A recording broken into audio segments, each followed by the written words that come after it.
ready, Danny? I guess so. That's me? That's you.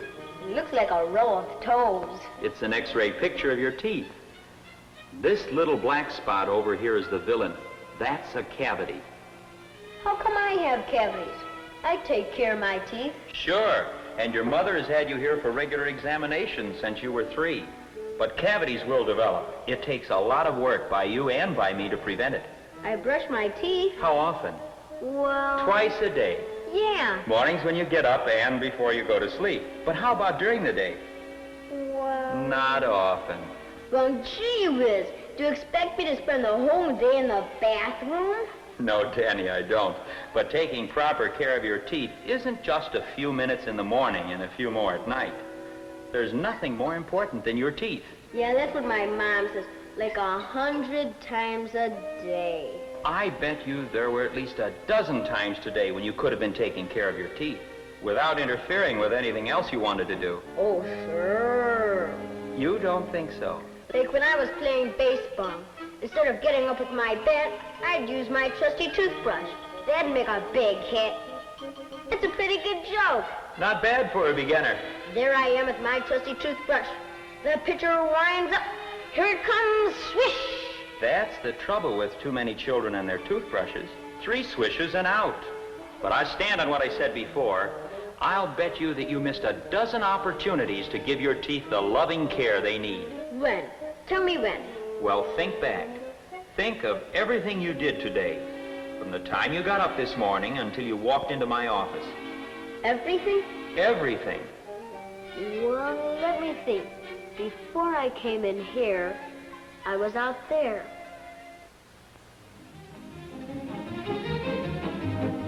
When are you getting some new comics?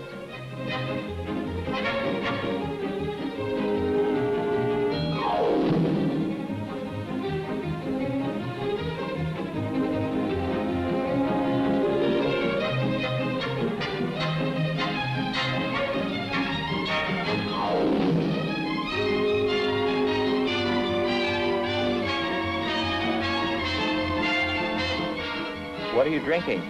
Pop.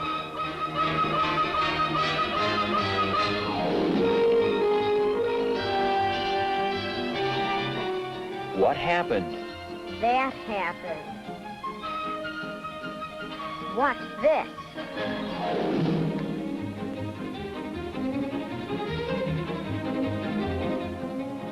Not bad. What are you eating? Oh, nothing. Just some candy.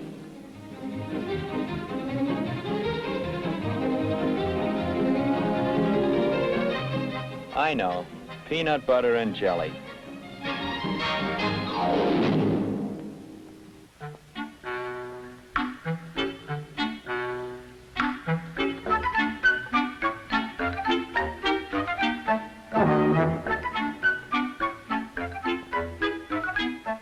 Good lunch? Ham sandwich, ice cream.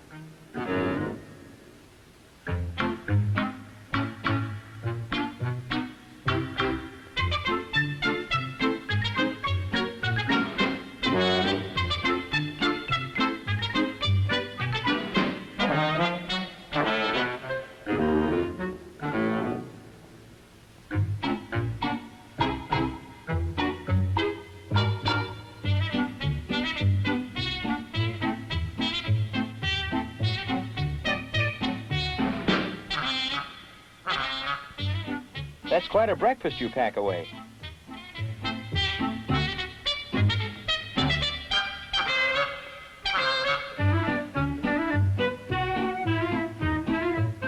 Now wait till you see what's going to happen.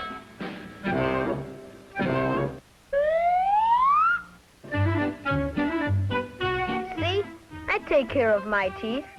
Uh-huh.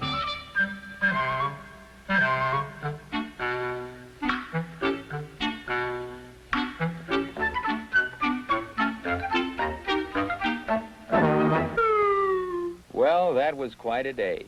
But look at all the chances you had to give your teeth the care they need. Dozens of them. Like when? Well, let's see. Let's do the whole day over again. Okay? I'd rather sleep.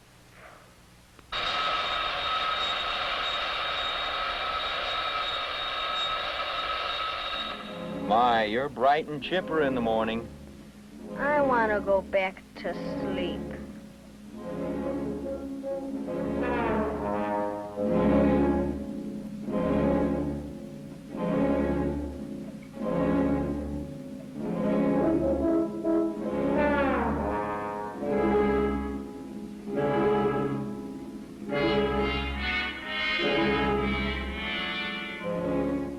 Wait a minute, Danny. What did I do now? It's what you didn't do. Let's try that again.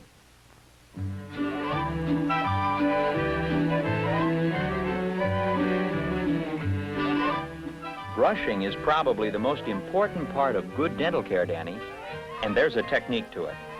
Just as there is in hitting a baseball or running the bases. First of all, brush the biting surfaces of the teeth. Like this? That's right. Now brush the upper teeth downward toward the biting edge. Now you've got it. And no licking a promise job. Brush every area of your mouth at least 10 times. 10. 10.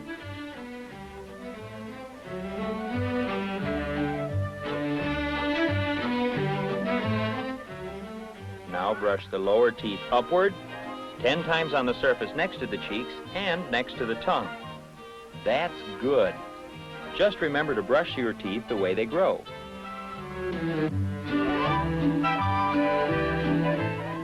You know the magic ingredient in any toothpaste, Danny? Elbow grease.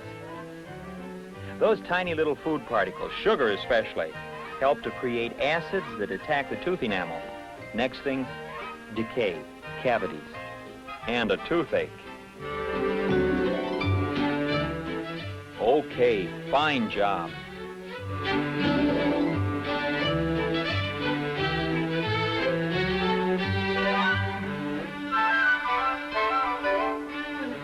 Danny, that's dangerous.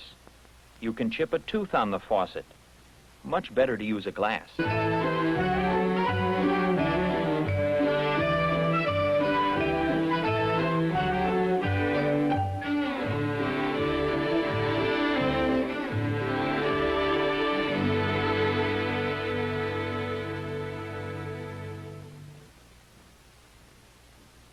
Danny, don't play Tarzan on the banister. Lots of injuries to the teeth happen in your own home.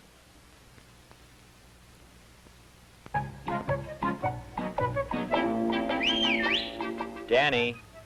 I know, brush my teeth, but I haven't got time. Make time. There's nothing more important. But what happens when you're away from home, where you can't use a toothbrush after you eat? Just use the swish and swallow method. Swish the water around your mouth. And where goes the water? Swallow it. The swishing will get rid of some of the food particles, and the water's good for you anyway.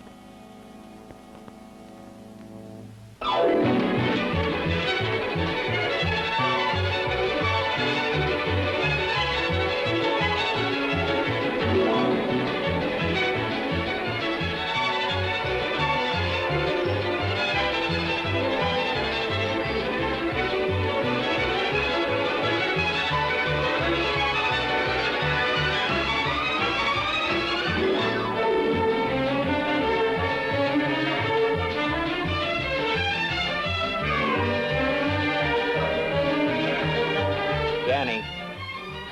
What now? Well done.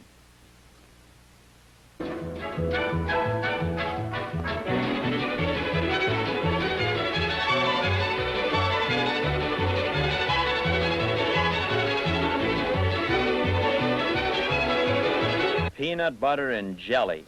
A growing boy needs energy. He also needs his teeth. That jelly is nice and sticky and loaded with sugar. The peanut butter acts just like putty. It pastes the sugar right on the teeth.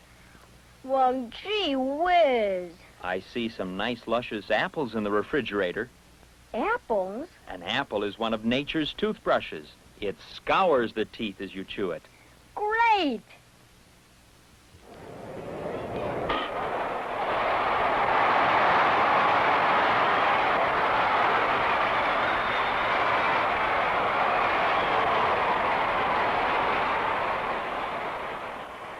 Hold it.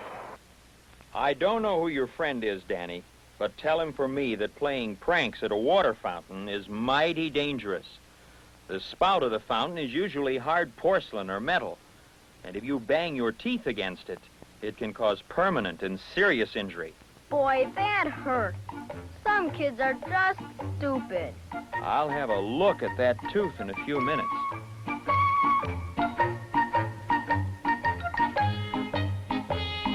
Danny? What did I do now? Soda pop? I'm thirsty. Soda pop is loaded with sugar. Well, gee whiz. You know there's a new look in soda pop. Science has found a way of sweetening it without sugar. Why not do your teeth a favor and try it? What's so wrong about sugar anyway? Sugar helps produce acids that begin drilling tiny holes into the tooth surface almost as soon as the acid touches. But you need sugar for energy. Sure you do. And you can get all you need from a good, balanced diet. From fruits, vegetables, milk, and other basic foods. Hey, this is great. One of these days, try the new sugarless candy. You'll like that, too. I will.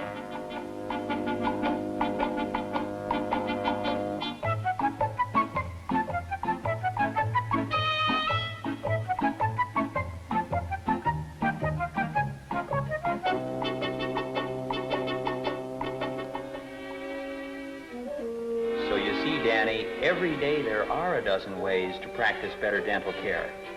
Good diet, proper brushing, regular checkups. And no sliding down banisters. Now let's take a look. I've got the best dentist in the whole world. He's a whiz. He's got this thing that turns at 250,000 times a minute. That's 10 times faster than an airplane propeller.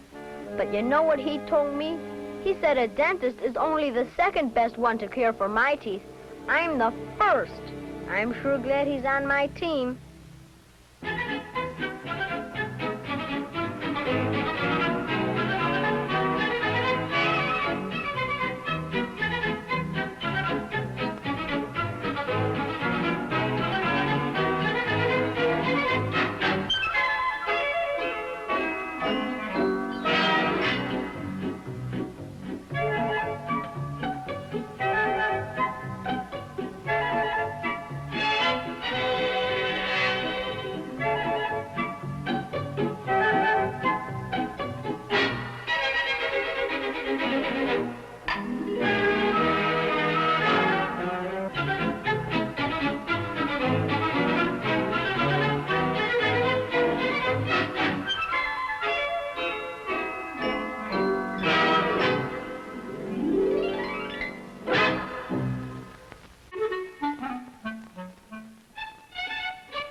When anybody sees me lately, they want to know about this.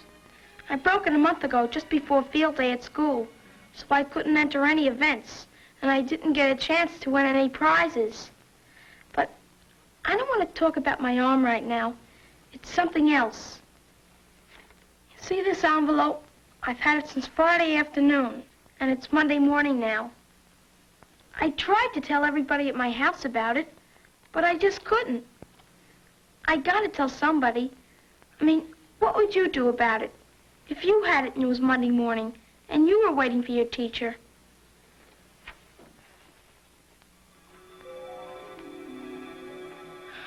Well, to tell the story right, I'd better go back to last Friday afternoon, right after school let out. I like Wheeler Avenue School. I like the 6th grade especially.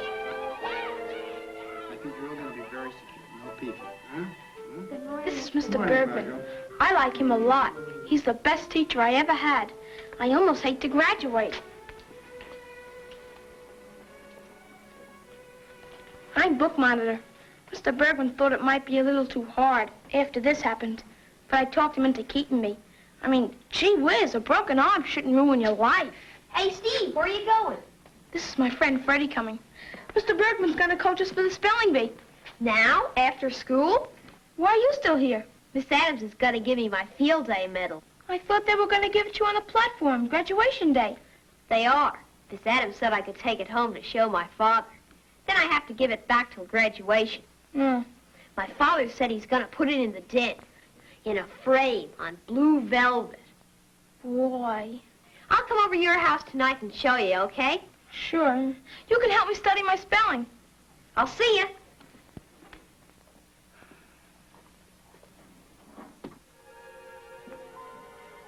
I know Freddie's my friend and all, but all of a sudden everybody's getting medals and here I am. Well, my father says don't cry over spilt milk. I guess that means over broken arms, too. Well, anyway, I was in Mr. Bergman's room last Friday, and that's how I got the envelope. Here, I'll show you. Oh, yeah, my name's Steve. Very good, Margot. Will any of the words we're studying this afternoon be in the contest Monday? Oh, only I know that, and I'm not telling. Now, paradox.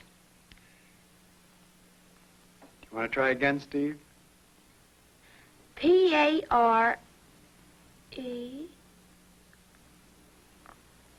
I don't know, Mr. Bergman. I don't even know what it means. Oh, sure you do, Steve. We had paradox early in the term. Anybody? Paradox. P-A-R-A-D-O-X. And it means when something seems true one way, but is really true another way instead. Oh, very good, Sue. And Steve himself is a bit of a paradox today, isn't he? He's one of the best spellers in the class, and yet today he's gotten every word wrong. I didn't mean for you to hear that. Well, now you know. I guess everybody's a bit nervous at this point. Well, I think that's enough for now. Steve, collect the books. Monday's going to be a big day, but it's only a spelling bee. Goodbye, Mr. Bergman. Bye-bye. Get over in the middle. Bye-bye. Study well, but don't worry. Have a good weekend.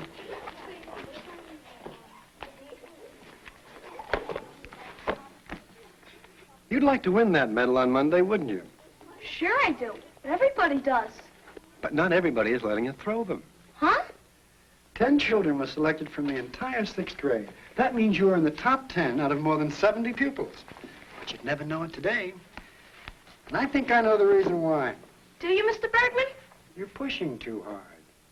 It wouldn't have anything to do with that arm, would it? And the fact that you couldn't compete on field day?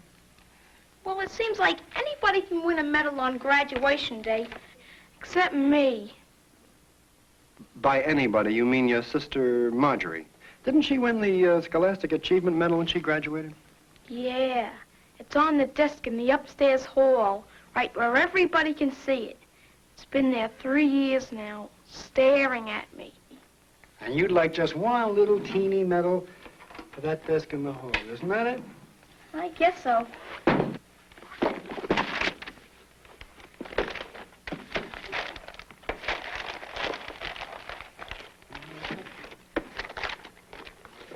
I'm sorry, Mr. Bergman. Well, you may get that spelling medal, Steve, if you don't panic. But it's not worth getting sick over, so you didn't see an envelope on the desk here, did you? No, Mr. Bergman. Oh, I guess I must have tucked it in here with these papers. Well, don't let Marjorie's shadow worry you, Steve. Or Freddie's either, for that matter. See you Monday, huh?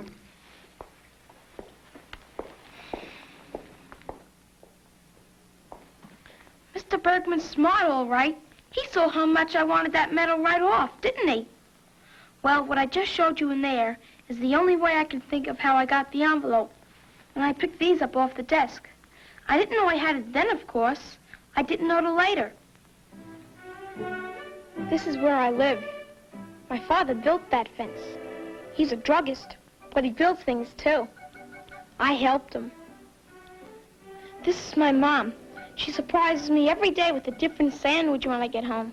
Stephen!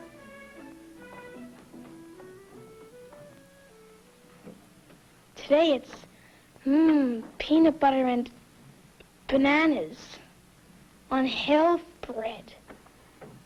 Gee, Mom, peanut butter and bananas, huh? On health bread. Where have you been? Mr. Bergman was coaching us for the spelling bee today. Told you I'd be late. That's right, you did. You going to win the medal? Boy, I hope so. It's my last chance. You have the whole weekend to study. I'll help you if you like. Mom, If I won, would you put my medal on the desk in the hall, too? Of course. Would you take Marjorie's out of there and just let mine show? Well, I imagine there's room for 2 trophies, Stephen.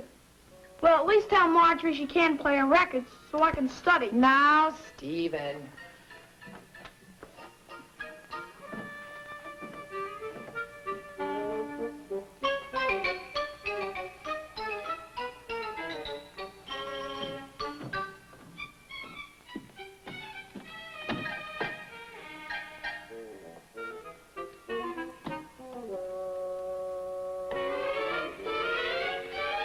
This is it. Marjorie's cup. Isn't it dopey looking? Whenever I have to clean the hallway, I don't even dust it.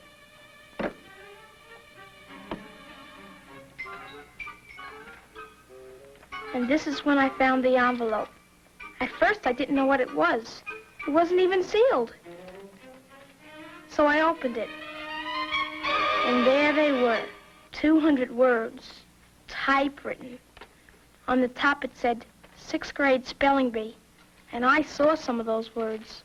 I saw enough so I knew I was in trouble. Mom? Mom? Mom? Yes? Mom?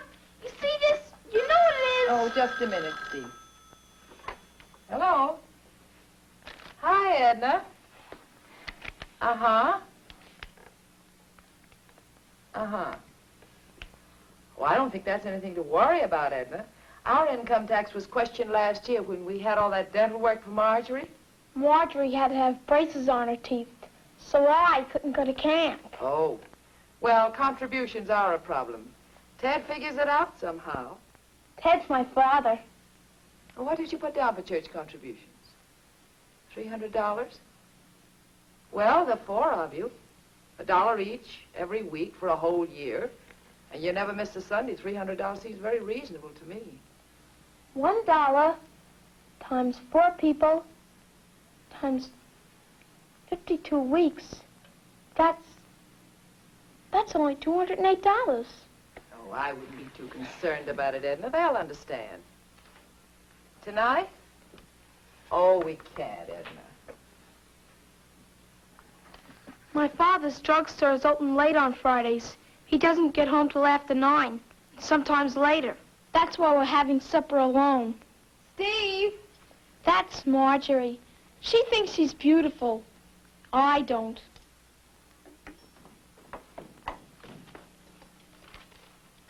I called you 3 times. Why don't you ever answer? I was studying my spelling words. When I call you, you come. It's just as though Mother called you. It is not. It is so.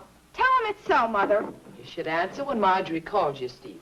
So how come she never answers when I call her? Because you're only an infant. Besides, nobody has to study spelling. Well, if you're so smart, spell paradox. Pick a tough one. You don't know how, that's why. P-A-R-A-D-O-X. Satisfied infant. You know, just once, I wish he'd get something wrong. Just once.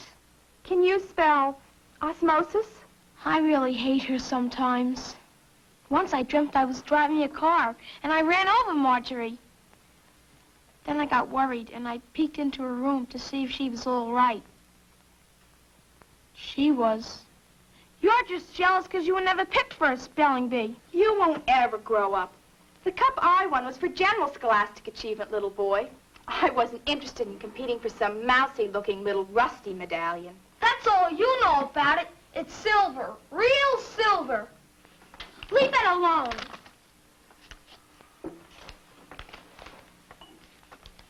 Mother, guess what happened to Janie Fergus today? She bought a skirt downtown. Big deal. I'm talking to Mother. The ticket said $8.98, but when the clerk wrapped it, she said, "That'll be $3.98, please." That's all she asked for, $3.98. How could that be, dear? Well, Janie showed me the price tag. It did look like a 3 instead of an 8. Janie's so lucky. Nothing like that ever happens to me. That's cheating. It is not. The salesgirl made the mistake, not Janie. I would have done the same thing. Then it must be cheating if you do it. Janie is not a dishonest person. Mother, I won't stay in this room if he's going to insult my friends. Stephen, we don't know the circumstances, and it's wrong to accuse a person when you don't. She can say anything she wants about my friends. Just don't criticize her friends, no matter what they do. They could be gangsters. Mother, he'll have to apologize before I eat at this table. All right. I'll apologize, but what I said is true anyway. I did apologize, but I'm not going to show you that because it's too embarrassing, even for me. Well, anyway, I was studying my words that night. I wasn't doing too good. Marjorie had her records on, and I mean loud. So I moved into the hall. Now, don't ask me why I did it, but I slipped another peek at those words. I mean, there they were, and... Yeah, I'm here again. And I tried not to think about them, but there they were. Hi, Steve. What you got? Nothing. Take a look at this. Isn't that nifty?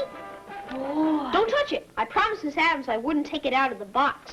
Gee. Read what it says on the other side. First prize field day athletic competition. Wow. They have to engrave my name under there. I'll bet it's worth $100. The spelling medal's worth $200. Go on. It is, I heard somebody say. You're just saying that because you didn't win this medal. The only reason I didn't win that medal is because of my arm. Besides, I saw you in that 50-yard dash. Mr. Bergman should have disqualified you. I know I started before the whistle. Mr. Bergman talked to me about it. He said I came in so far ahead of everybody else that I would have won anyway. He said just not to be so nervous and start so fast, so he forgave me. Well, I would have disqualified you. That's because you want my medal. You probably stood there begging him. I did not. You cried, I bet. Boy, I'm never coming here again. You can do your own studying. How do you like that? Just the same as break my arm for him, and he won't even help me study. I know it's my fault. I'll apologize to him tomorrow. Anyway, friends aren't like sisters. They don't make you squirm the way sisters do. It looks better that way. Stephen, I think it's time for you to go to bed now. Spelling bee or not. Hey, Mom? Yes? $1 times 4 people is $4, right? Yes. And $4 times 52 weeks is $208, right? What on earth are you talking about? Well, you told Mrs. Morgan on the telephone that $300 seemed reasonable enough to you on the income tax. Steve, what are you this week, the tax collector? Don't laugh, Mom. I'm sorry, Steve.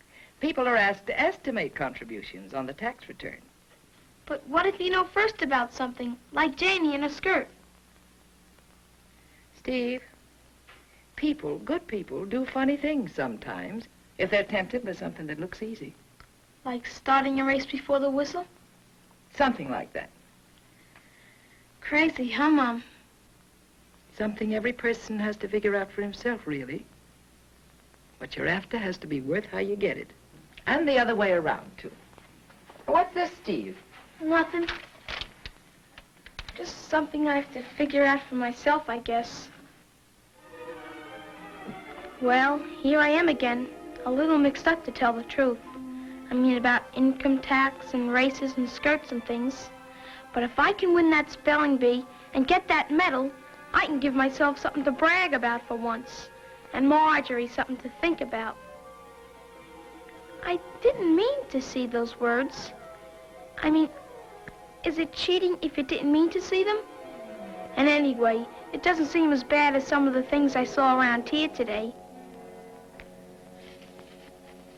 What should I do with this? What would you do?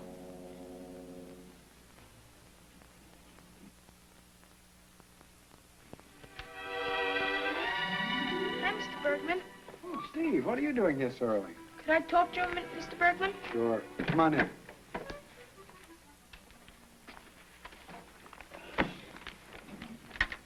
I have something that belongs to you, Mr. Bergman. Yeah?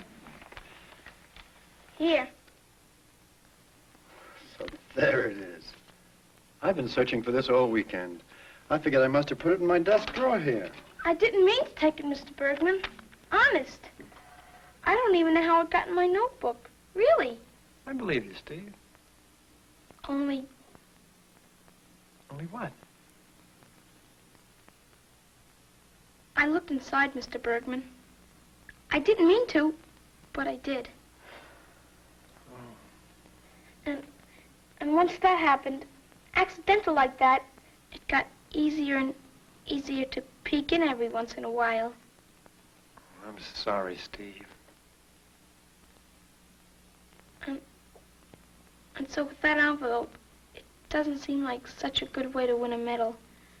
So, I don't think I'll take part in that spelling bee today. That's the only way I know how to fix it up. Put the green readers out, Steve. We'll be using them when we come back from the auditorium.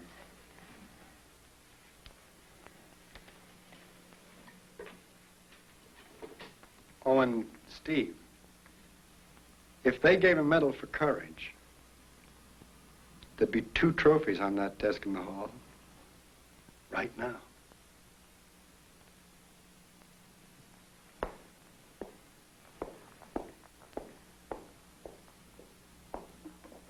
That Mr. Bergman is the nicest teacher in the whole world. He's nicer than any 5 guys put together. You know something? When things look easy, like skirts and races and envelopes and things, they turn out being hard. It's all mixed up. It's a paradox. P-A-R-A-D-O-X. Well, that's all I wanted to tell you.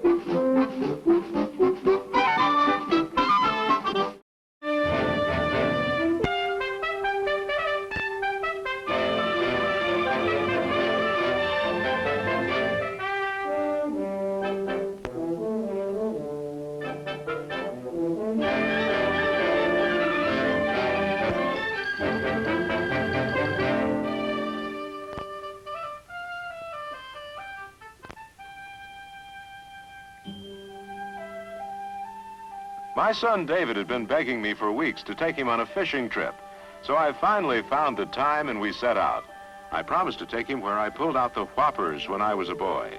It must have been 20 years since I was in this part of the state. I left my hometown when I went to work.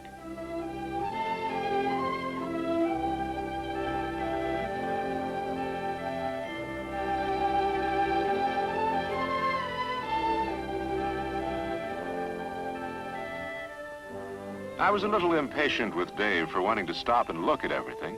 It took us longer than I expected to get here from home. But he was a trained scout and wanted to show me how much he knew about nature study.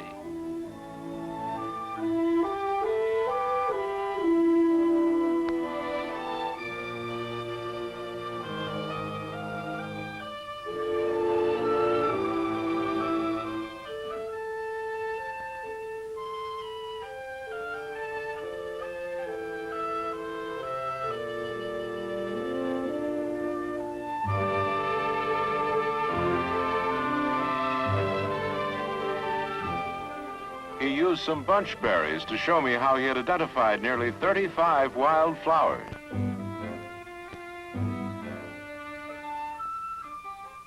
So far, everything was as I remembered it.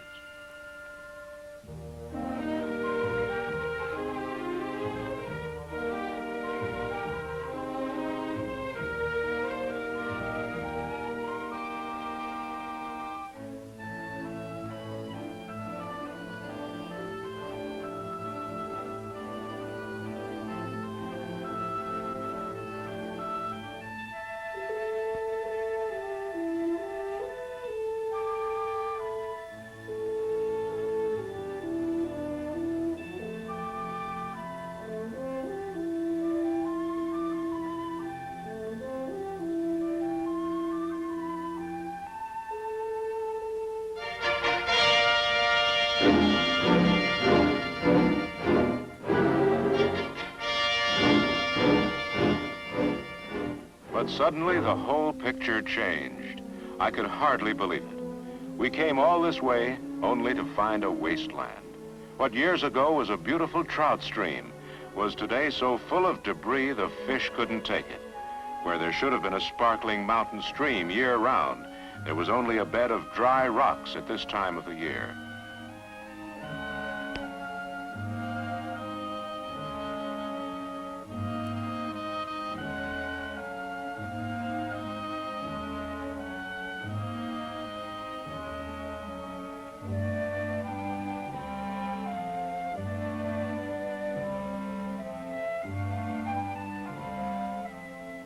At all my former favorite haunts, good timber had given way to worthless scrub on burnt-over woodland.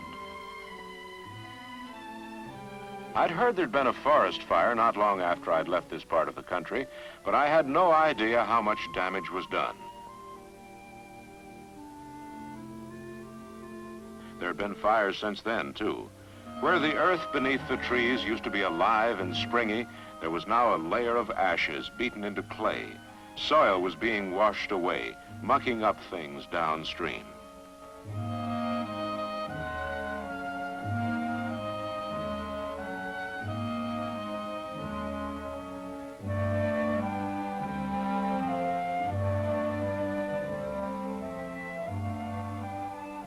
It didn't look as though we'd do much fishing that day. It was too late to look for another place now. I knew David felt I'd let him down.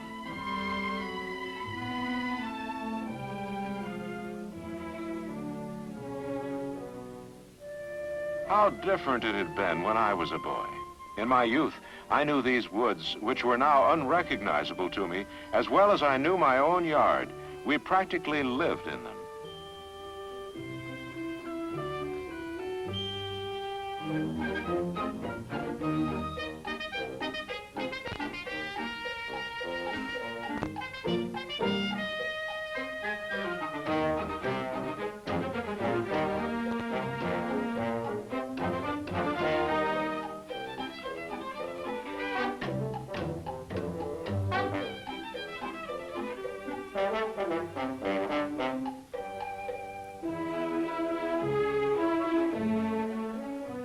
It didn't seem to make Dave feel any better to tell him how things used to be.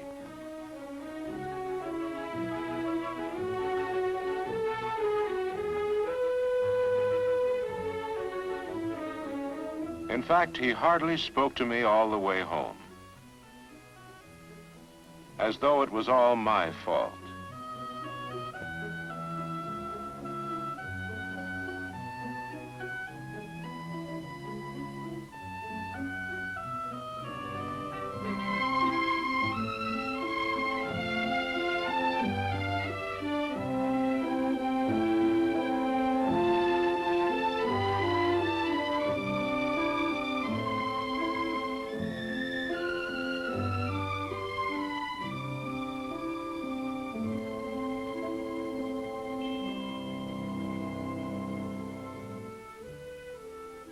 For several days after that, life around the house wasn't quite the same. I was supposed to come up with some ideas for a fishing trip that would work out, and in a hurry. I'd be in the doghouse until I did.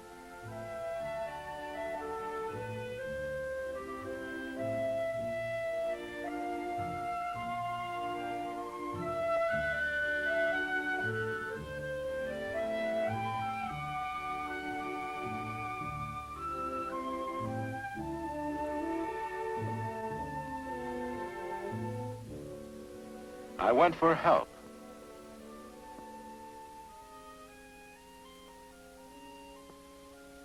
Began asking around to see if I could find out what happened to the place that had disappointed us, and to ask where the boys around here were fishing these days.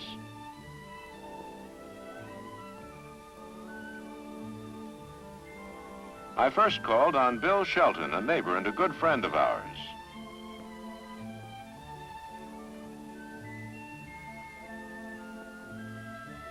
Being quite a sportsman, Bill knew the state inside and out and was able to make some good suggestions. He also told me I wouldn't need to go so far from home. There were plenty of places nearby. My next stop was at Jim Donaldson's.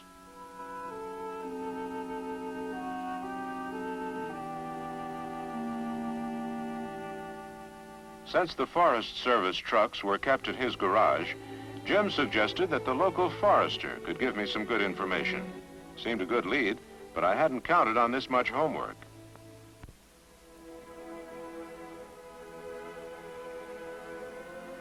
What the forester had to tell me was very depressing.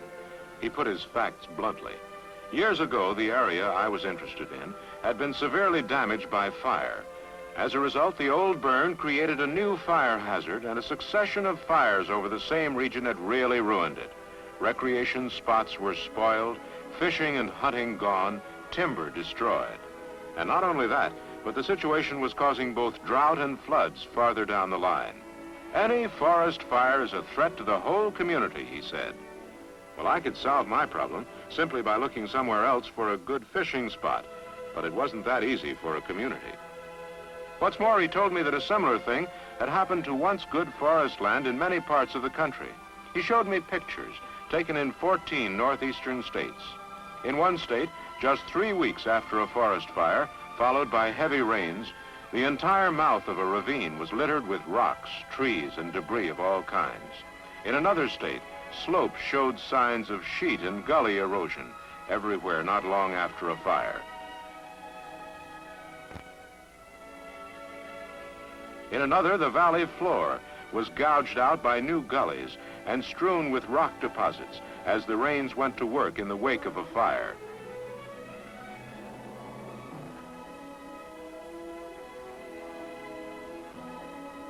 In several states, crops had been buried by debris brought down by floods from burnt-over areas above.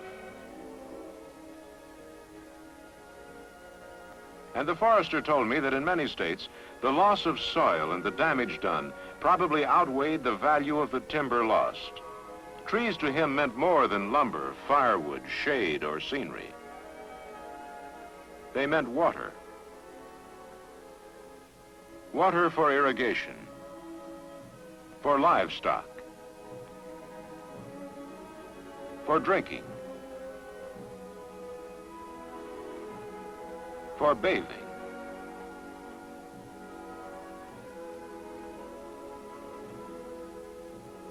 water for power and light.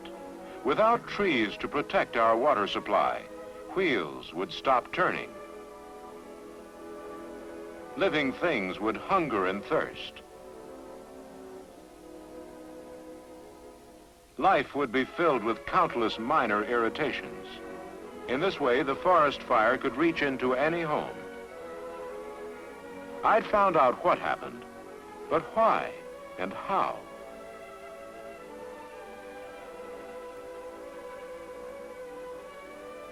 The forester said it would help if we thought of ourselves as living on a watershed, that is, all the land which sheds its surplus water into the same stream, lake, or river, no matter how large or small such an area might be.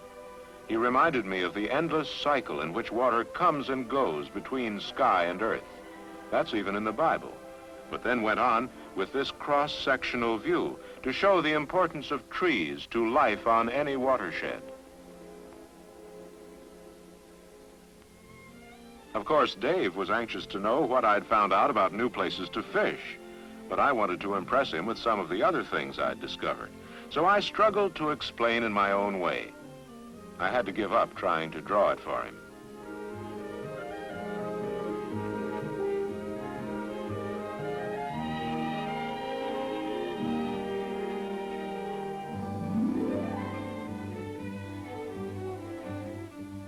Then as I looked at my wife getting dinner ready, I got an idea.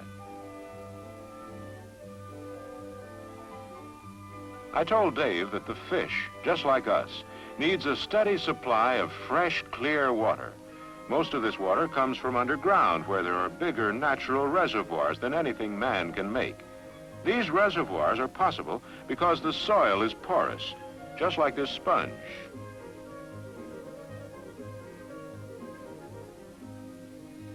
In hilly country like ours, it takes trees to hold this storage system together.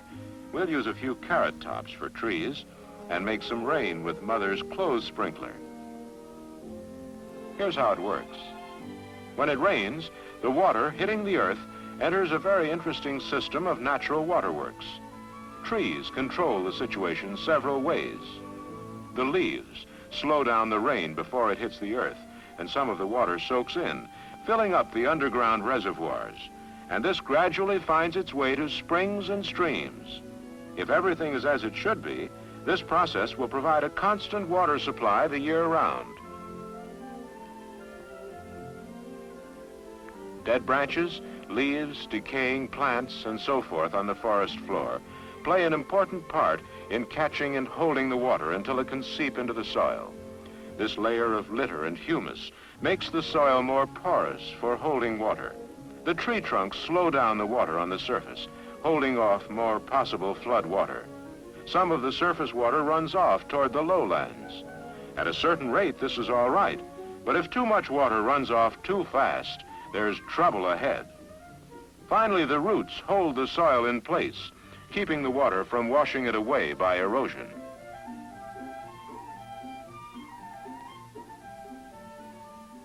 Then there's the part of our water supply which comes from snow.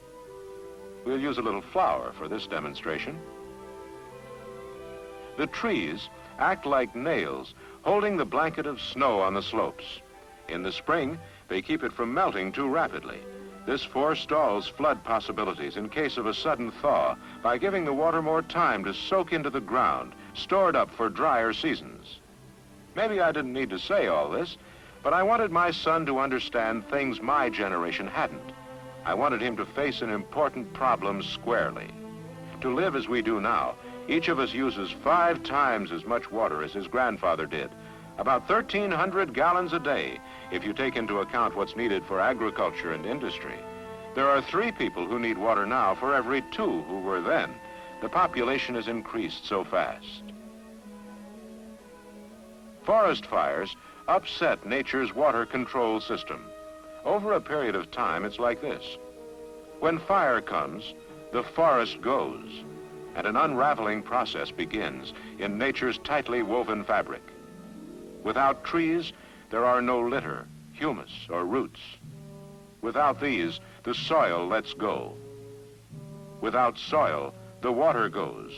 Without water, there can be no life.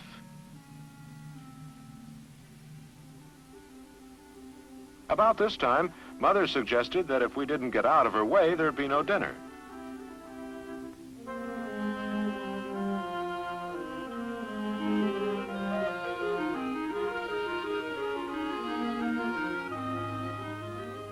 Dave wouldn't honor me with his full confidence again until I set a date for our fishing trip to new grounds.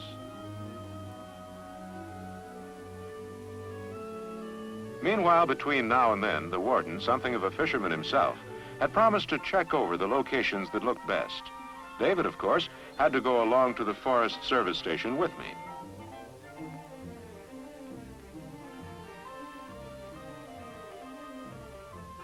As luck would have it, the forest fire crew happened to be on hand checking their equipment after a fire. The fire truck was standing outside, and while I was busy with the warden, my boy did a little checking on his own. The foresters showed him all the firefighting equipment which has such a fascination for boys. First, the meter, which indicates the danger from fire in the forest at any given time. Dave had something to tell the forester, too, that he was already cooperating with Smokey Bear, but that now he realized more than ever what an important job Smokey was doing.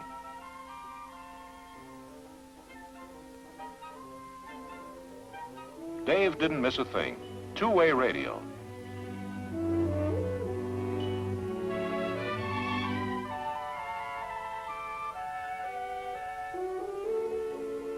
Backpack pumps for the men to carry where the truck couldn't get to.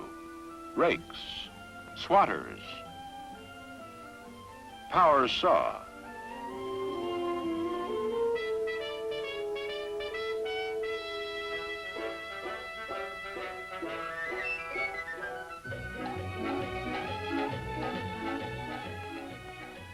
And hose. The warden was particularly proud of his well-trained crew. His men kept every piece of equipment in good condition and stored it so it could be located speedily in an emergency. I'm sure David got some tips for keeping our tool shed at home in better shape as he was shown the power pump.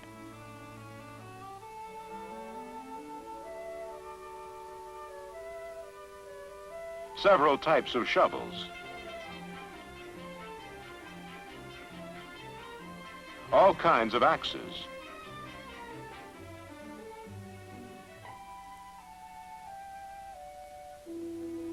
the brush hook,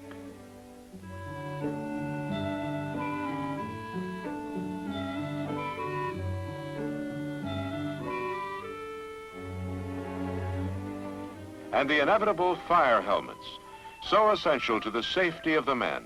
Everything man could devise to fight fire in the forest.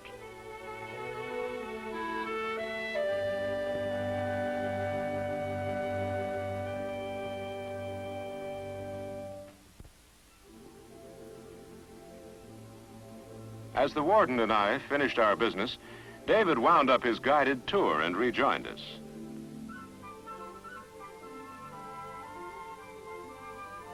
He was thrilled, and I was too, when they made him an honorary member of their local crew.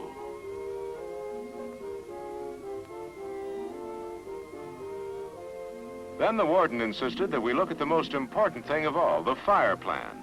That is, the overall organization of men, equipment, and methods, which made for effective fire control in good forest management, as he called it.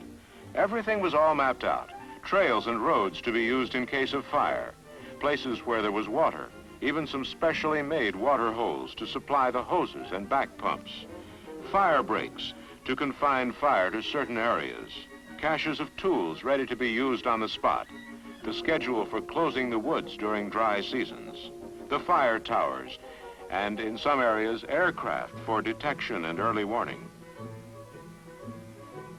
He showed us how they located a fire by crossing two strings representing lines along which the fire had been sighted from different fire towers. The intersection indicated the exact location of the fire. 701 to 130. Before we left, one of the plane spotters called in for a landing. 130 to 701, go ahead. 701, coming in for a landing.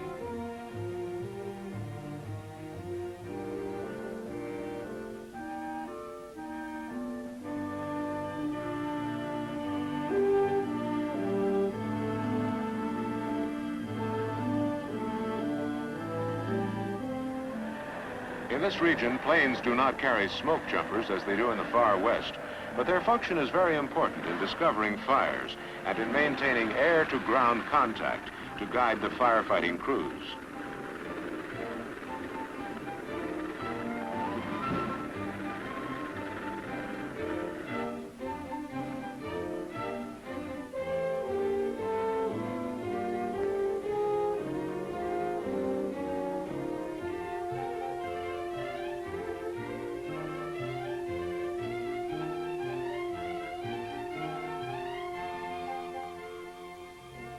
When the day came for another try at fishing, we looked at the woods with eyes we'd never used before. We no longer took the forest for granted. We knew now that it didn't take care of itself and that the job of protecting it had become more difficult with the increasing number of people using the forest as a recreation area. As we walked, we felt the presence of the many, many people working to preserve the forest around the clock, mostly unseen and unknown, from the lookout on the tower to the men removing logging debris from the side of a traveled road to eliminate a fire hazard.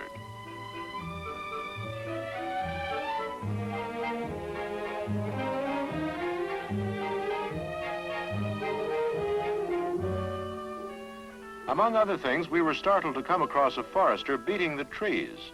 We learned he was searching for insect pests in areas where tree damage had been reported. This was important because trees killed by insects also invite disaster by fire.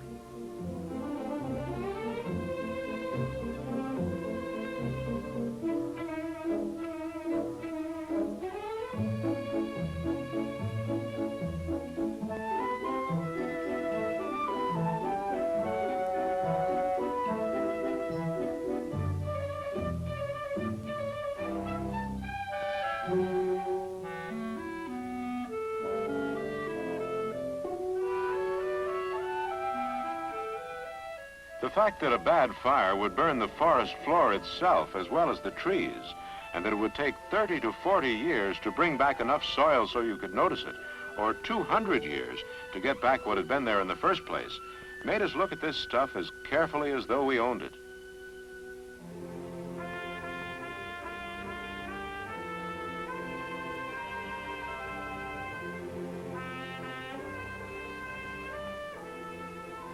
Before I got so deep into this thing, just to get a little information about fishing, mind you, we wouldn't have paid much attention to these fellows. Now it was a different story. A man measuring stream flow in connection with a water study became suddenly interesting and important.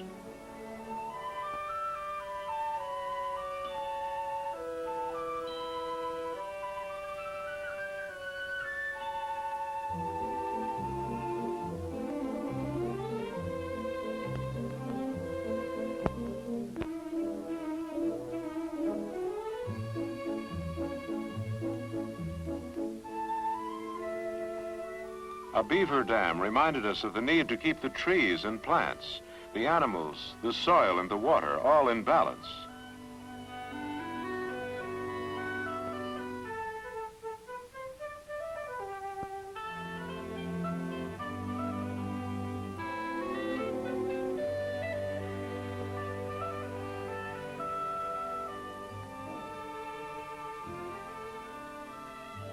And I had a surprise for David, which turned out to be one of the most exciting parts of our excursion.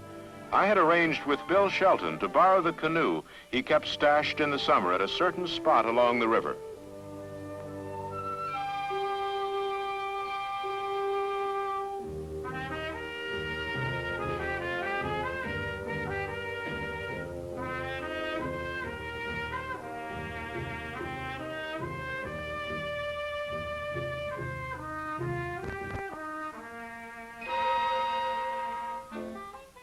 Since this was porcupine country, the canoe had to be well off the ground when it wasn't in use. Those animals will chew anything that's been touched by human hands to get the salt.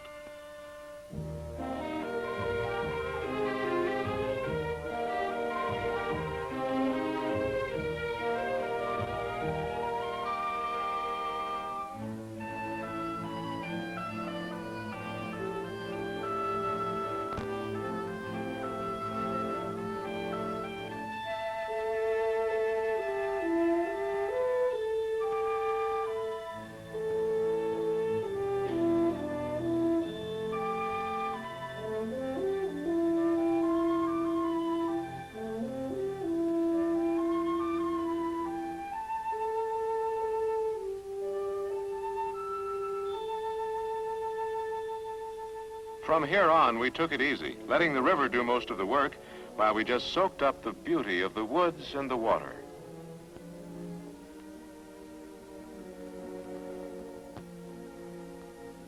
David finally conceded that this more than made up for the fiasco of our earlier trip. If everything which can be done is done to prevent fire, to save the forest, to save the soil which saves the water, my boy and your boy will be able to bring their sons to the same spot 20 years from now and find it as good fishing as it is today. Their days will truly be as the days of a tree.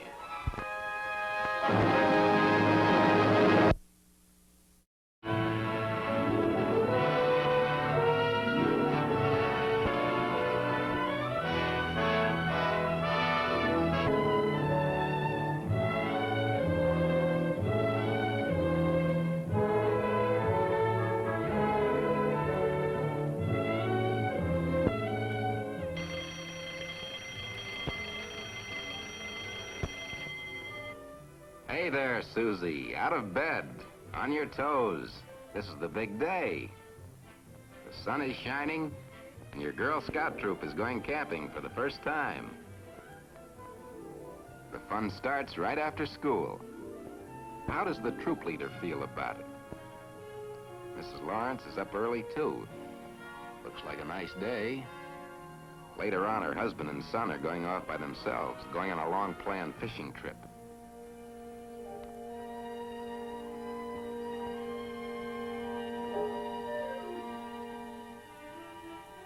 Let's see now, there's lots to be done. What's first? Breakfast dishes, straighten up the house. Oh yes, finish packing the bedroll. While she works, Mrs. Lawrence wonders. Troop camping. Will it go all right? Will they remember everything? Pancake syrup, first aid kit. She's not really worried. She and her troop have come far since that day, only a couple of months ago, when the girls first decided to go camping. Mrs. Lawrence remembers. A compass started the whole thing. Susie brought one to the meeting. Her big brother had lent it to her. She proudly showed it to the leaders while the patrols were getting together. She could tell them just how it worked. She thought it might be fun to make a map with the help of the compass. Susie wanted to show it off to her patrol, too. Show her friends how to read it. Pat didn't think much of it. A compass was only good in the woods. The patrol leader had to call for order. And Mrs. Lawrence, going to see what the fuss was all about, got there just as Betsy had a bright idea. Let's go camping. Camping? Mrs. Lawrence knew nothing about camping. The girls knew nothing about it either, but they weren't going to let that stop them. After the first shock, Mrs. Lawrence managed to appear quite calm. The Court of Honor would discuss the idea.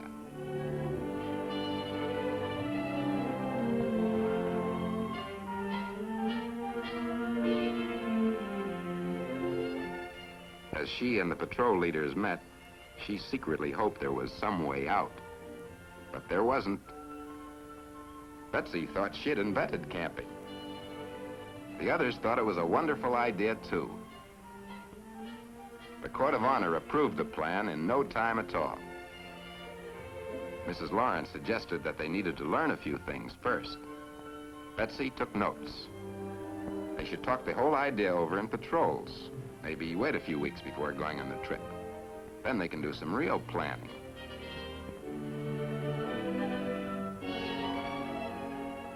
Planning. The troop minutes had a record of all the plans. What to eat, what to take, costs, things the girls wanted to learn. Miss Warner, the assistant leader, had come over for the evening to discuss troop camping. She and Mrs. Lawrence had decided they better do some planning of their own. One of the first steps was phoning the troop committee chairman. The committee could be a big help, getting a third adult to go on the trip, arranging transportation. That night, the leaders looked into safety-wise. It and the troop camp book seemed to have all the answers for a couple of beginners.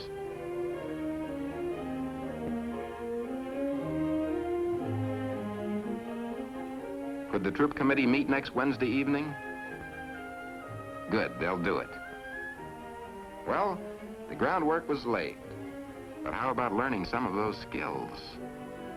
Know anything about outdoor cooking? Making bedrolls? Using knives? Knives.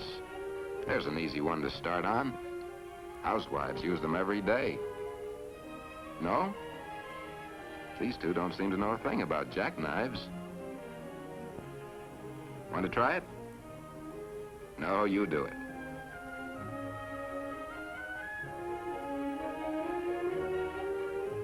Oh, come now, it isn't that hard. The Girl Scout handbook might help some. Sure enough, there was everything they needed to know. How to open and close knives, how to care for them, how to use them. The girls were going to learn too, and at the very next meeting. It's that expert Mrs. Lawrence teaching the troop the first steps of using a knife. Why, really, there was nothing to it. It's easy to open with just a little practice.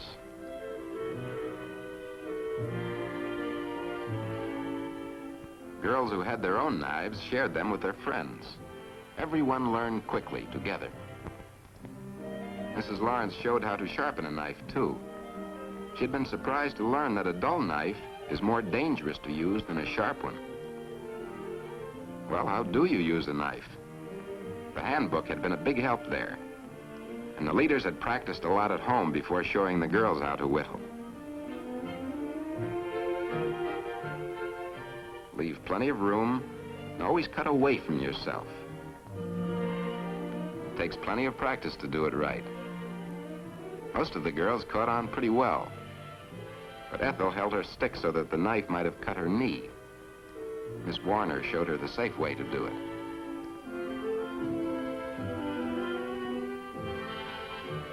There weren't going to be any accidents in this troop. From using knives to making fires was a small and simple step.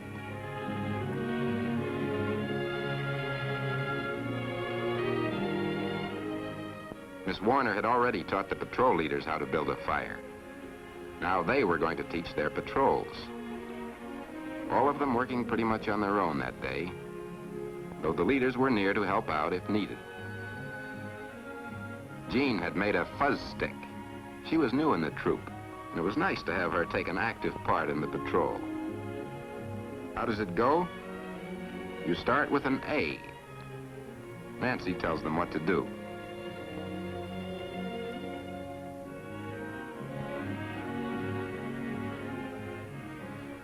With everything going so smoothly, the leaders were beginning to relax and enjoy themselves.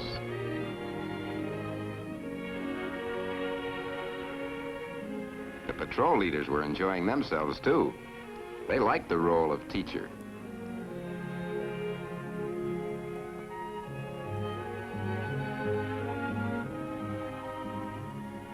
Skills were being learned, but there was more to it.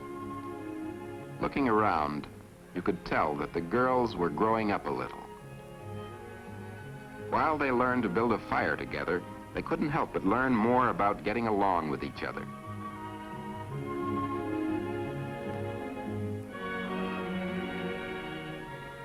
They seemed to like being on their own. They weren't leaning so heavily on the leaders. They were becoming independent.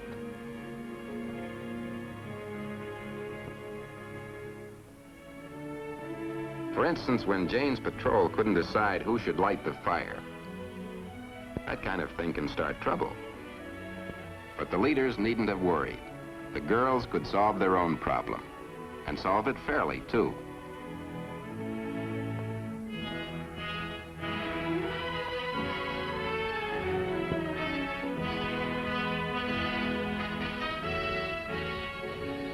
Sharing, taking turns, even being a winner takes practice.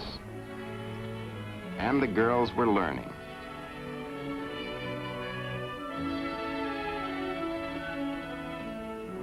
Fires are fun, especially for 11-year-olds. But fires have a purpose, too. So a cookout was planned at the town park.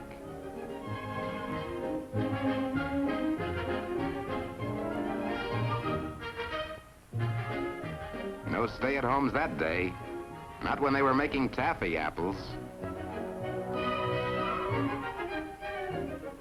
The cricket patrol brought the sticks for the apples, long green ones that weren't soft in the middle. The scouts could whittle points on their own sticks.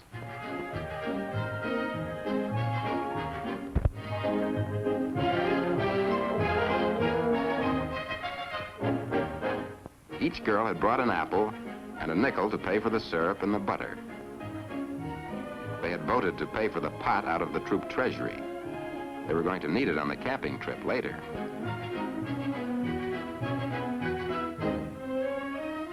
Okay, Cookie. The syrup is done at last. Come and get it.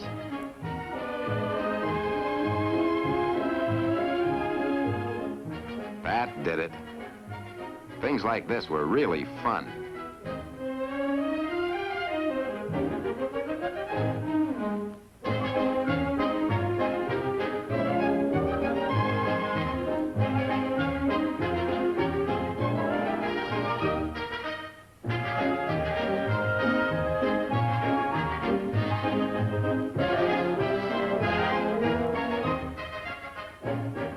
the big day grew closer, plans were made and changed and made again.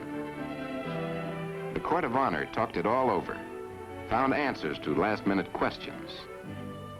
How would they get their equipment to the campsite? The troop committee was providing a car to carry it. They had already checked on equipment available at the cabin. Where should they meet? But the school seemed easiest. Then they could ride part way and hike part way till they reached the cabin. Betsy kept track of it all. And there was food to think of, and what to do at the camp. Each patrol turned in ideas.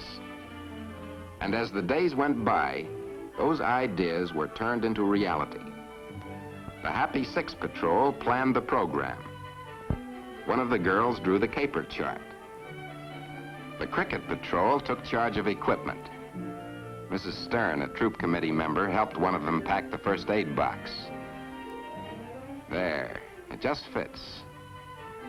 The gay caballeros did the menus and the shopping. Lots of shopping. And the patrol leaders made sure that everything got done, that the plans all tied together.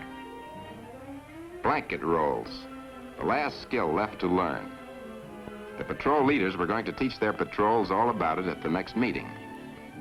Following Campcraft ABCs, they found it wasn't hard at all.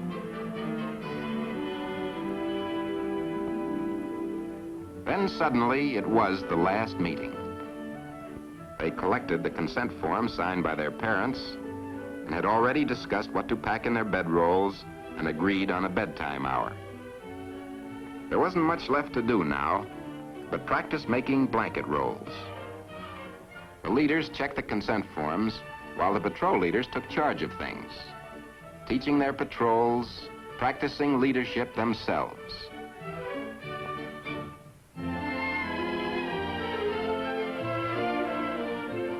Mrs. Stern, the troop committee member, was there too. She was going along on the camping trip.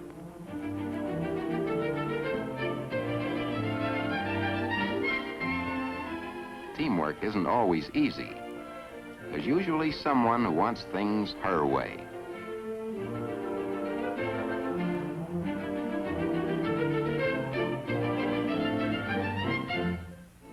But the girls had learned much about pulling together. The going was easier for the gay caballeros. As usual, Nancy, a born teacher, had everything in control. Her patrol seemed to learn easily.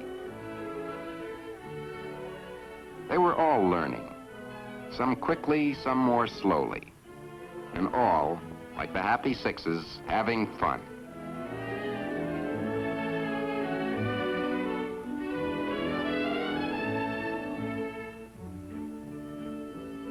The Crickets had worked out their problem, and on the big day, each girl would have her personal equipment stowed snugly in her own blanket roll.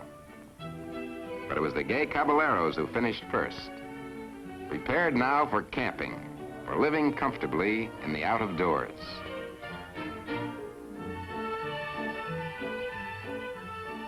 The leaders watched while the last knot was tied. Well, that's how it was. Planning, reading, practicing skills. That's why Mrs. Lawrence isn't worried. That's why she's looking forward to going camping.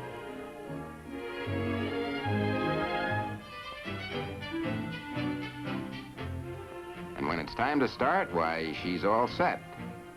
And so are the girls.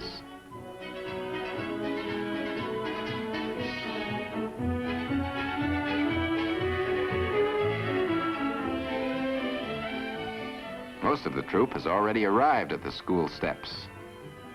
Everyone's really excited, impatient to get started. When do we leave? Is everybody here? How could they be so slow?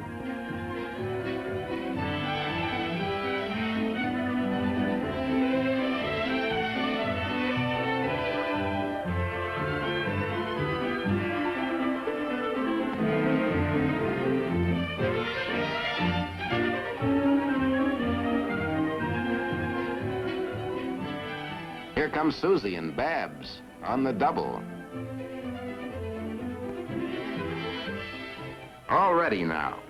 Ready at last to go troop camping.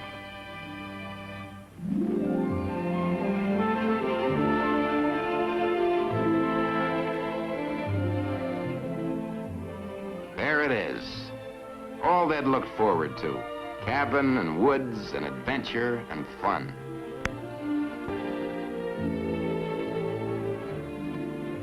Mrs. Stern is there to welcome them, to give each girl her blanket roll. It's a big moment. A whole new world is opening up before them.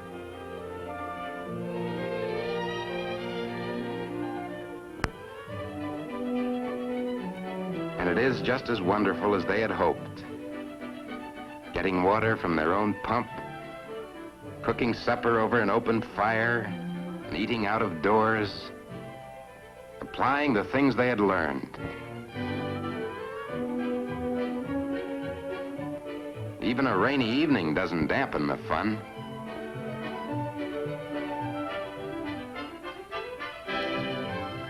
Later, it's hard to settle down in a strange bed with strange night noises and so very much to think about. Breakfast with flapjacks. Uh-oh, they're eating them with sugar. Looks as if Ann did forget the syrup. And now they've gone out to make a map, to explore the countryside around them.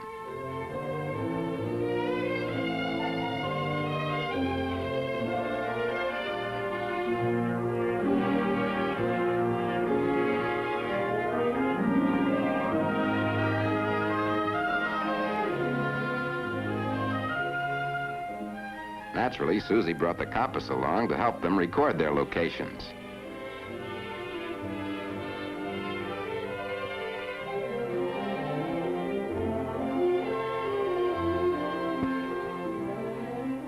Everything they had seen goes on the map. And after it's drawn, Jane and Kathy put it up to help other Girl Scouts find the things they had found. Important things like a bird's nest, a stream, a foxhole. And charted behind it all was the excitement of discovery and the warmth of companionship.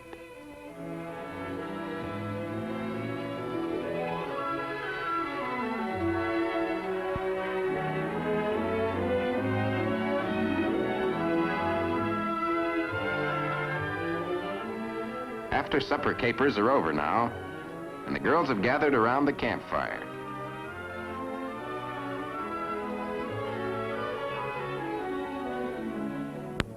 Yes, it's all gone well. You have learned a lot in the past few months. You know now that it's fun to help a troop go camping. But there's help along the way. There are books, people, and the eagerness of the Scouts themselves. There's the background of your own experience.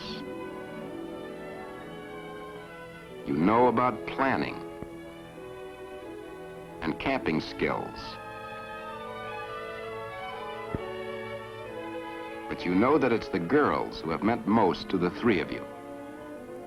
Leaders and girls, each helping the other to grow. The looks on the faces of the girls tell their own story. A story of the satisfaction and fun of learning, playing, and just being together.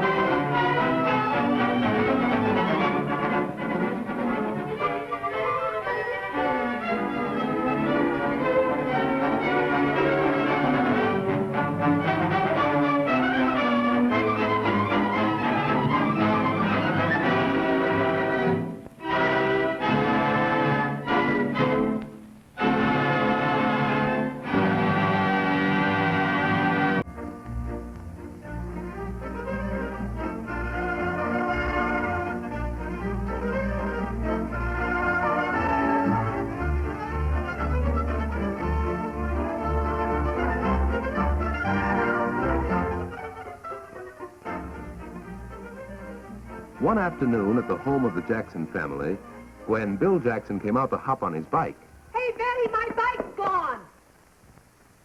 The broken chain told the story. The bike was stolen. Neither Betty nor Mrs. Jackson knew anything about it. And the situation was serious. He needed the bike to deliver his papers. And besides the loss, there was all the extra work of trying to fix his old wagon. And he had to hurry, or else he might also lose his job. All of us run the risk of losing income or valuable property. Such a risk is called an economic risk.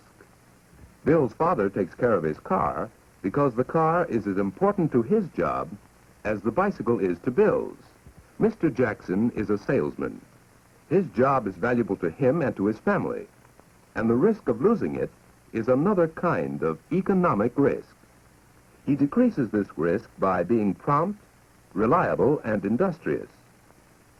Yes, there is much we can do to decrease the many economic risks we face every day. The risk of a fire can be decreased by careful housekeeping. The risk of an accident can be decreased by obeying safety rules. And the risk of illness can be decreased by following simple rules of health, such as proper diet. We can decrease these and other economic risks, but we cannot entirely remove them. Bill kept his bicycle locked, but still he lost it. That bike was worth a good $30. It wouldn't be so bad if all 10 of these boys had agreed to share the loss if any of them lost his bike. Then each boy would chip in only $3, instead of one boy losing $30. Thus, they would share the risk of losing one of their bikes. Actually, Bill's risk has been shared in a more practical way. The bicycle is listed in this inventory of the personal property of the Jackson family. Mr. Jackson has covered the risk of losing this property by insuring it with an insurance company. An insurance company is a business organization through which many people share their economic risks. An insurance agent advises people about the many risks they face and how they can share them through different kinds of insurance. We notified the police as soon as we knew the bicycle was missing, and Bill and his friends have been on the lookout for it all week, but we can't find a trace of it. All right, George. You'll just sign this proof of loss. The inventory helps to establish the proof of the value of the loss. Now, Mr. Jackson signs a proof of loss statement. Ordinarily, the insurance company will pay an amount equal to the present value of the property. Just a minute, George. I've got the new policy here to extend your auto insurance for another year. The insurance policy is the contract by which the insurance company agrees to assume a certain economic risk and to pay the policyholder if a loss occurs. This policy provides several kinds of protection.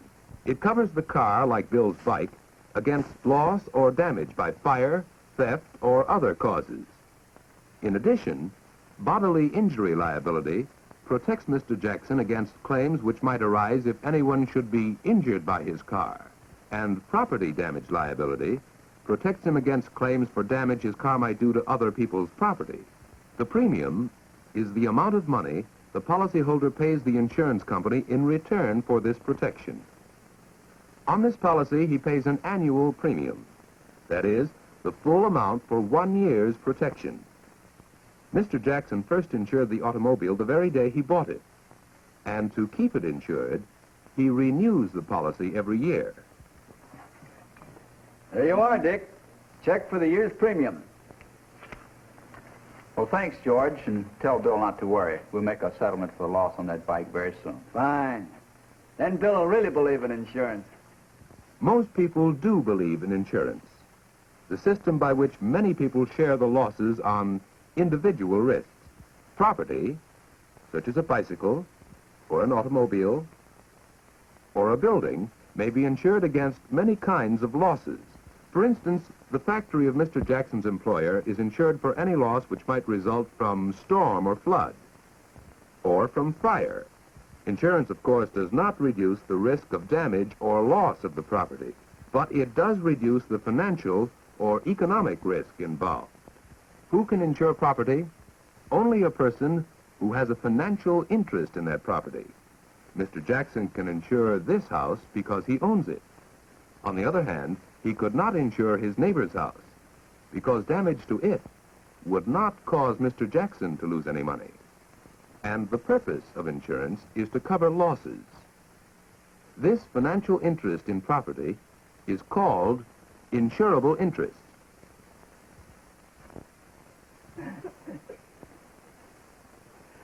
Hello, Martha. Hello, dear. I hope you didn't forget to see Mr. Ellery on your way home. No, I signed the claim for Bill's bike and picked up my auto insurance, too. And I want to talk to you after dinner. I think I'm going to take out some more life insurance. Insurance, because it protects them against loss of income through death of the person who supports them. Mr. Jackson's earning power, his ability to work and earn money, is his most precious possession. To provide money for the support of his family after his death, Mr. Jackson has wisely taken out life insurance. One of his policies provides for the payment of a lump sum, $1,000, in case he should die. Another policy provides for regular monthly payments to his family. The money will be paid to beneficiaries named in the policy. In this case, to Mrs. Jackson, if she is living when Mr. Jackson dies.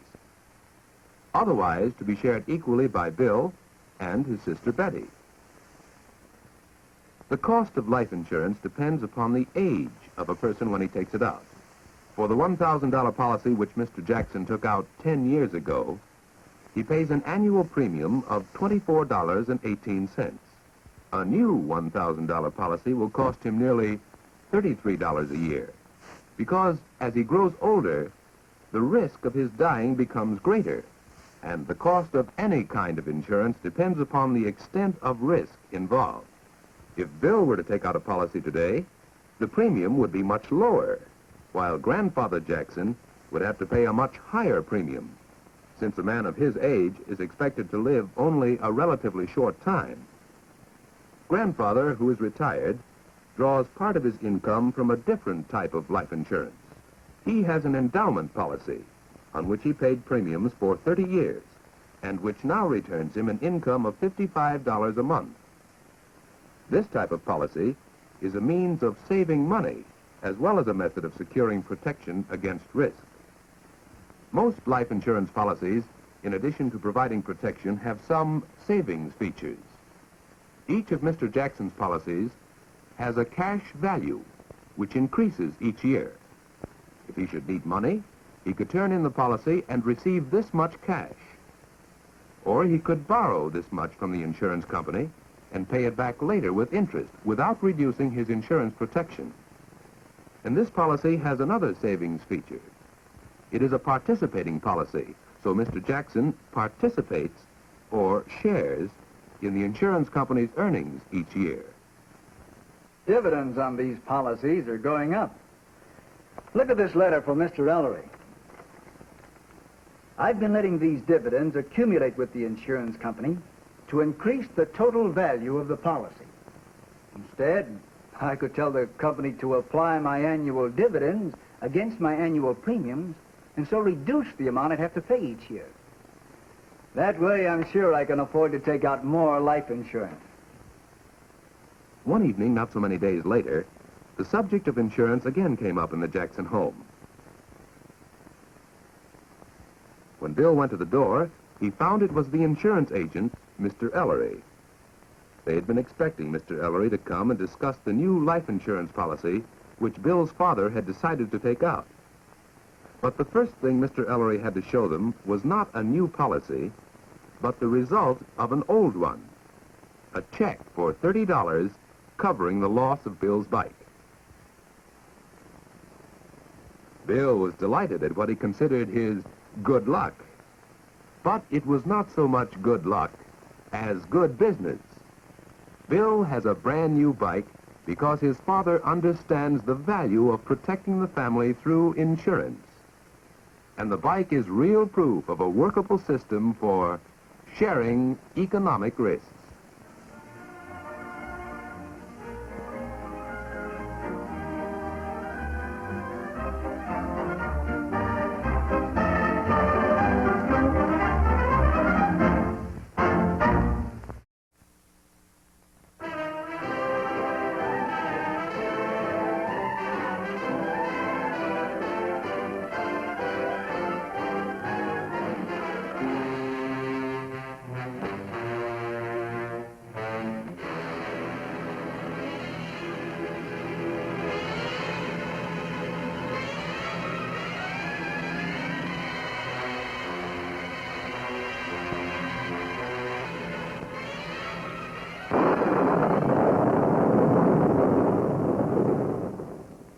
often have you watched lightning cross the sky and wondered what caused this dramatic display of nature's fireworks? Perhaps you know that lightning is something like a giant spark of electricity. But what causes these electric sparks to leap from one cloud to another cloud, or from a cloud to the earth?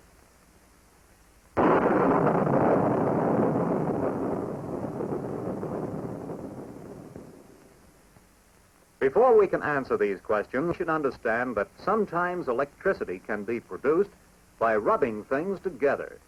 You can produce electricity in this way yourself.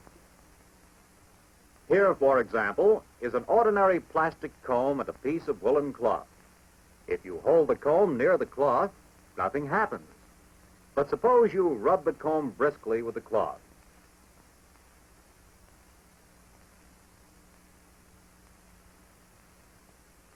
Now the cloth moves toward the comb. What made the comb and the cloth act so strangely after we rubbed them together? We say that they became charged with electricity. To understand this, we must remember that all things are composed of tiny, invisible particles called atoms. No one has ever seen an atom, and so no one knows what atoms really look like.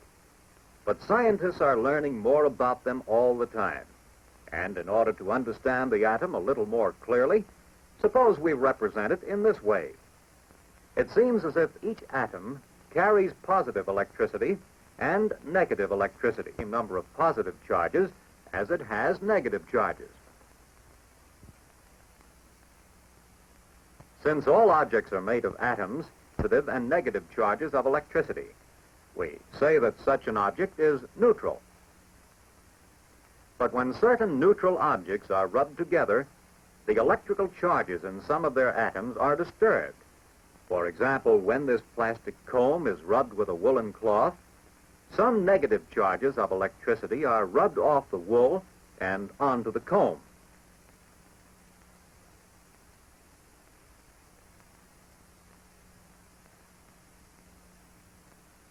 Now, more of the charges on the comb are negative, while more of the charges on the cloth are positive. We can say, then, that the comb now has a negative charge of electricity, and the cloth has a positive charge. They are no longer neutral. The scientist tells us that a negative charge and a positive charge attract each other. That explains why the cloth and the comb were drawn toward each other after they became electrically charged. The scientist also tells us that a positive charge will push away or repel another positive charge. Likewise, a negative charge will repel another negative charge. We can prove this by using two plastic combs and two woolen cloths.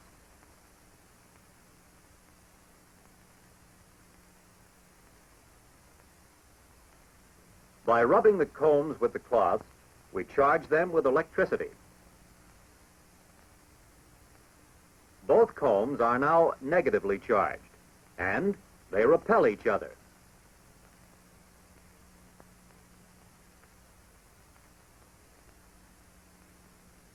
Both pieces of cloth are positively charged, and they repel each other. So we can see that unlike charges attract each other, and like charges repel each other.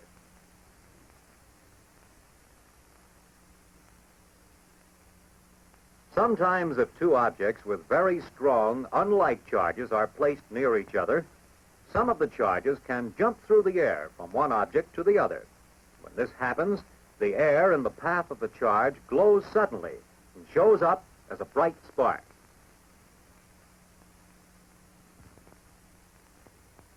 The same thing can happen between a charged object A and a neutral object B. The negative charges on A repel the negative charges on B and attract the positive charges. This helps us to explain lightning.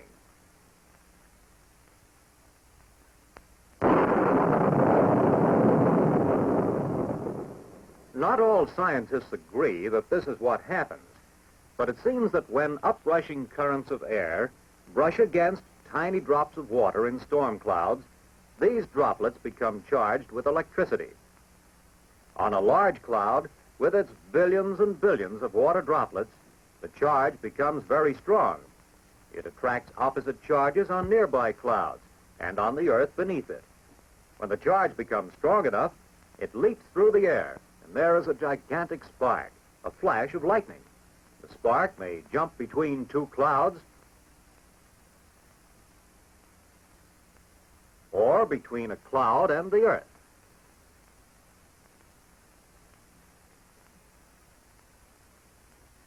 The air in the path of the moving charge glows like a neon sign, and it is this brilliant glow that we see when lightning flashes.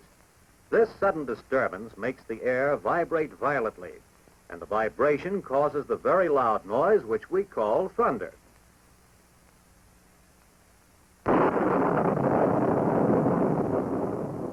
You have probably noticed that we hear the thunder after we see the lightning. The reason is that light travels much faster than sound, and therefore the flash of light reaches our eyes before the thunder reaches our ears.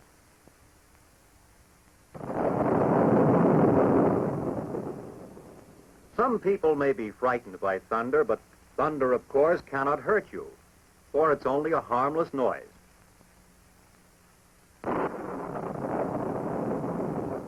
Few people are ever hurt by lightning either, but it can be dangerous. And it is well to know a few things about protecting yourself from a stroke of lightning. Lightning usually strikes the thing that is highest above the surface of the ground or water. For this reason, it is dangerous to stay in swimming during a thunderstorm. Your head is higher than the surrounding water, and you make a good target for the lightning.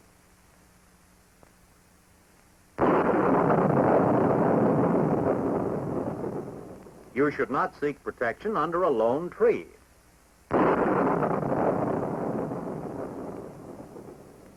A house that stands alone on a hill also makes a good target for a bolt of lightning, which may start a fire. How can we protect the house? We know that electricity can travel easily through metal. Suppose we put a tall metal rod on the roof and connect a thick metal wire from the rod to the ground.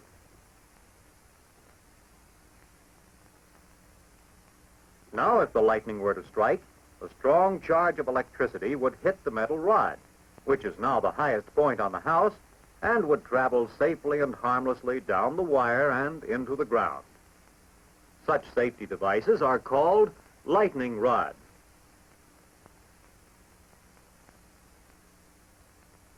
Now, with what you have learned about lightning and electrical charges, see if you can answer these questions.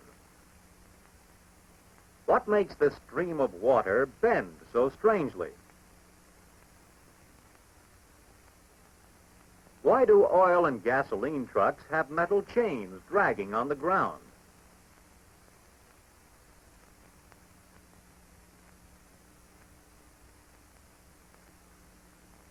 Do you think that a building like this is a safe place to be during a thunderstorm?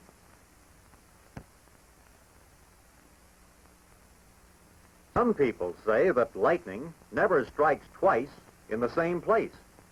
Do you believe that?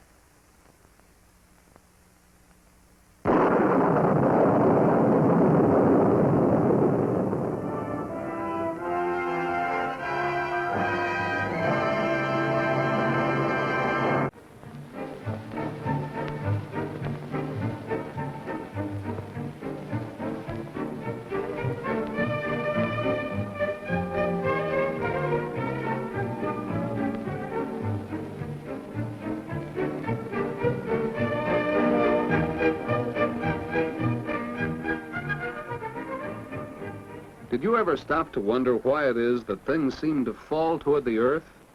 That's what Bob did one Saturday, resting after a game of touch football and watching the autumn leaves drifting down from the trees. Almost everywhere you look, you can see examples of the downward pulling force known as gravity. Gravity pulls children down the slide in the playground. Gravity pulls down on a ball all the time, Even though you can kick the ball high into the air, gravity keeps pulling and brings the ball back down. What is this thing called gravity? It even holds Bob down. And airplanes have to use power to stay in the air against gravity. Bob was wondering what would happen if there were no gravity. And that's where I came in. I know Bob. I'm an engineer at the same plant as his dad. So he asked me what I could tell him about why things seem to fall toward the earth. Well, I was on my way down to the plant. I suggested Bob come along. We'd see what we could work out together. Gravity is so common that many people don't even stop to think about it. Our bodies and things all around us are held to the earth. Yet there is more to gravity than that, I explained to Bob. To appreciate gravity, you must understand what Sir Isaac Newton meant when he formulated the law of gravitation. As it's sometimes expressed, mutual attraction exists between all bodies. Those are big words for a big idea. But gravity's mutual attraction between bodies is something like the magnetic attraction between two magnets. Each is attracted to the other. That's what we mean when we say that the attraction is mutual. And just as in magnetism, where a larger, heavier magnet can have a greater attraction or pull, so in gravity, the heavier the bodies, the greater the gravitational pull. Bob could understand mutual attraction between magnets, but was there any mutual attraction between him and that desk, for instance? Well, that attraction is very small, but it does exist. We engineers know that it does because we've measured the attraction with delicate instruments.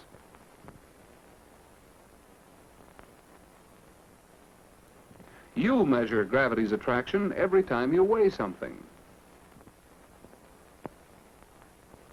Now, the Earth has a mass billions of times as much as Bob, so it attracts him with considerable force. We measure that force to be 120 pounds.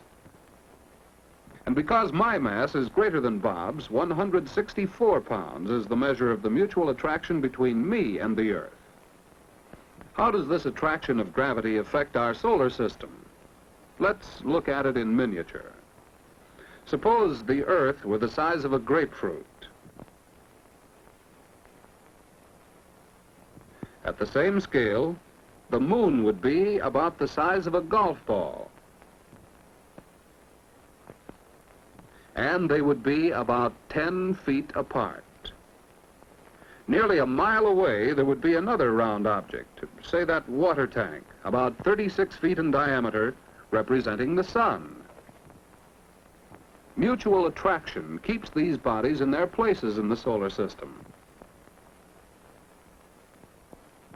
Why don't they come crashing into each other?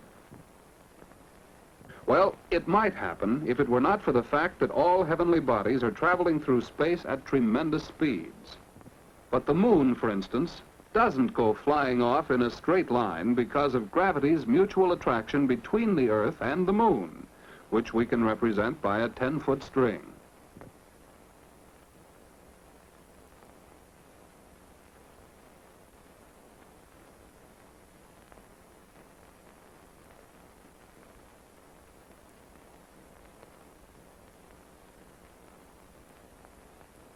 Centrifugal force tends to keep the moon going in a straight line, but the force of gravity, represented by the string, pulls it into a circular path or orbit.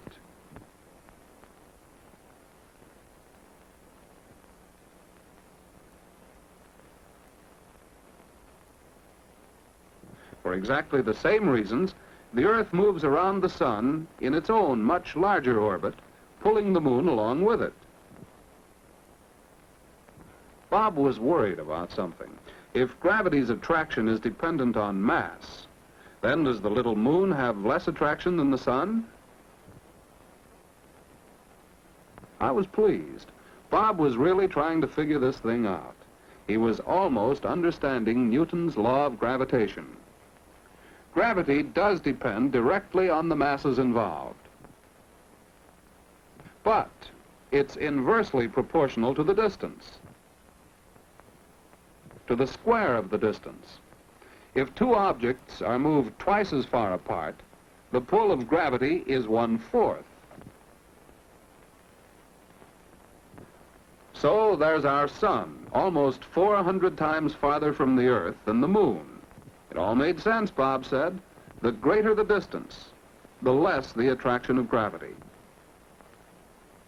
When you understand how the attraction of gravity falls off as the square of the distance, you appreciate how spaceships may travel by rocket to the moon or to other planets. I've been playing around figuring space travel, and the pull of gravity works like this, I told Bob.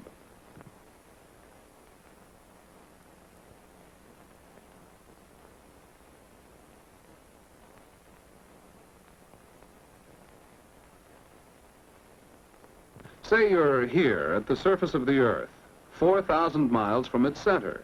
That's the radius of the Earth, 4,000 miles. You weigh 120 pounds. That's normal here at the surface. But you take off in a spaceship. Now you're out 4,000 miles from the surface, really 8,000 miles from the center of the Earth. Being twice as far from Earth's center cuts the pull of Earth's gravity to 1/4. He'd weigh only 30 pounds. The attraction of gravity is inversely proportional to the square of the distance. And up here you must use rocket force in reverse to overcome the moon's gravity and prevent a crash.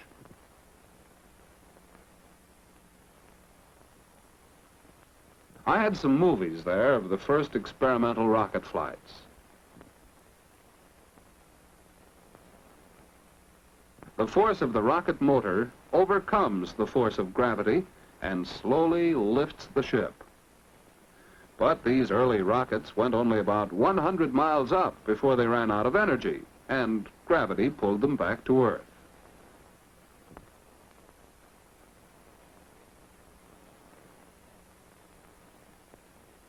So Bob had a better understanding of gravity, the mutual attraction between bodies. And then he said, he'd always thought of down as this way.